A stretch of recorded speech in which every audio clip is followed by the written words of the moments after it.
Question number 3 में पूछा है कि जब कोई तत्व गामा विकिरण उत्सर्जित करता है तो उस एलिमेंट या तत्व की द्रव्यमान संख्या और परमाणु संख्या का क्या होता है। आपसे पूछा है कि उसकी द्रव्यमान संख्या और परमाणु संख्या पे क्या प्रभाव पड़ता है, ये आपको बताना है।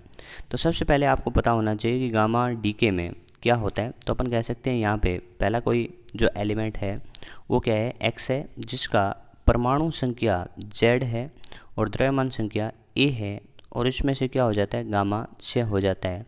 तो अपन कहेंगे गामा 6 के केस में जो होगा वो वाई में कन्वर्ट हो गया, लेकिन अपन कहते हैं कि गामा के केस में न तो जेड चेंज होता है न ही ए चेंज होता है। तो गामा फिर किस तरीके से उत्सर्जित होता है, तो गामा 0 0। तो अपन कह सकते हैं कि इस केस में न तो उसकी परमाणु संख्या पे फ़र्क पड़ता है और न ही उसकी द्रव्यमान संख्या पे कोई फ़र्क पड़ता है। तो अपन कह सकते हैं कि पहला ऑप्शन कह रहा है कि द्रव्यमान संख्या 4 के द्वारा घट जाती है और परमाणु संख्या 2 के द्वारा घट जाती है। तो ये तो अपना होता है अल्फ़ा पार्टिकल। जब अल्फ़ा कण उत्सर्जित होता है तब ऐसी कहानी होती है, तो इसका आंसर ये नहीं होगा।